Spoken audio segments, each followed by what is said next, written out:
Senatou, une jeune femme d'une beauté rare, vivait dans un paisible village côtier d'Afrique de l'Ouest, au bord d'un océan immense et mystérieux. La mer, qui nourrissait son peuple depuis des générations, avait un rôle sacré dans sa culture. Son père, Damba, un pêcheur respecté, lui racontait souvent que l'océan était plus qu'une étendue d'eau, qu'il était un lieu où se cachaient les secrets de l'univers. Mais tout bascula un jour, quand des hommes venus de l'extérieur, menés par le cruel marchand d'esclaves Kader, envahirent leur village. Le raid fut brutal et, malgré ses efforts pour fuir, Senatou se retrouva capturée. Elle était enceinte, prête à accoucher de son premier enfant, et la douleur de la perte de son village et de son mari la faisait vaciller. Mais sa volonté de survivre ne faiblissait pas. Loin des siens, Senatou fut emmenée avec d'autres captifs dans une marche longue et épuisante, traversant des forêts denses et des paysages dévastés. Le voyage était marqué par la violence du marchand et de ses hommes, qui forçaient les captifs à avancer sous la menace. Senatou, la tête haute, essayait de rester forte, mais la fatigue commençait à l'envahir. Elle pensait sans cesse à son mari d'en bas, dont elle n'avait plus de nouvelles, et à la vie qu'elle aurait dû mener avec lui et leur futur enfant.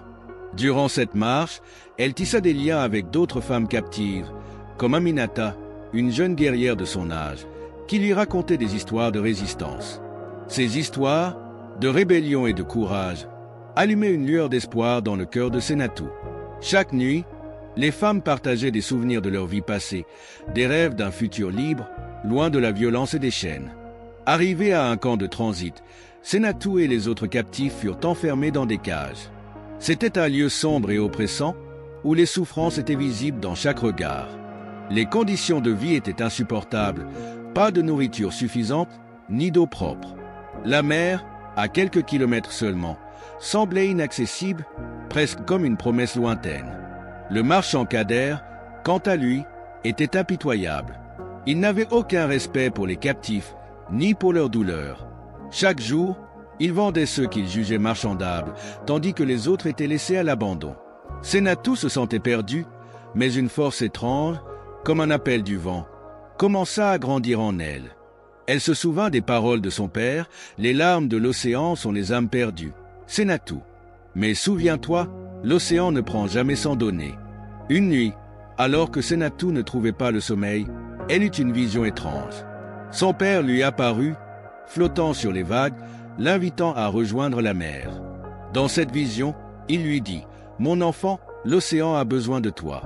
La mer est la clé de la liberté de ton peuple. » Ces paroles résonnèrent profondément en elle. Le destin de son peuple était lié à cette mer qu'ils avaient toujours vénérée. Senatou savait qu'elle devait agir, même si cela signifiait prendre des risques immenses. Avec l'aide d'Aminata et des autres captives, Senatou réussit à s'échapper du camp.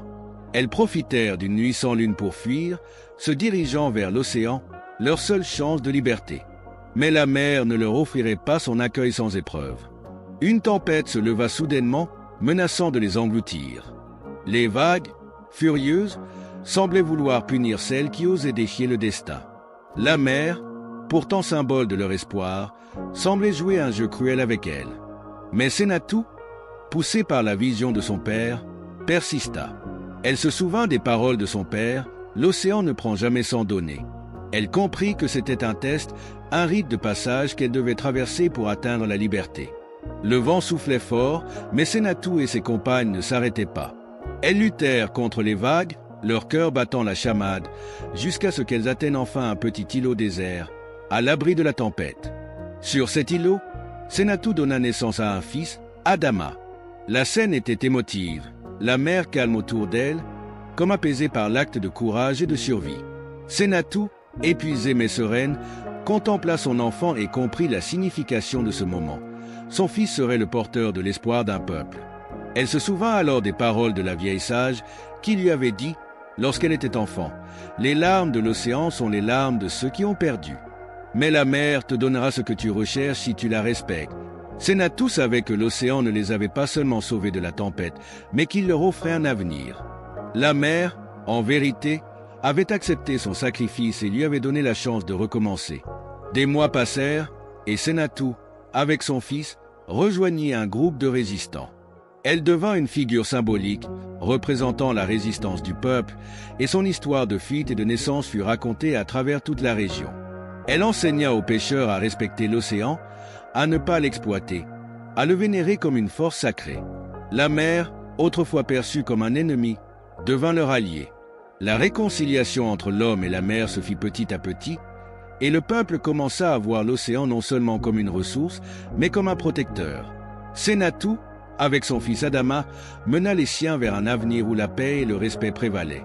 Alors que Sénatou contemplait l'horizon, elle se demanda « Si la mer peut offrir une seconde chance, pourquoi ne pas en offrir une à notre propre peuple, à notre propre avenir ?»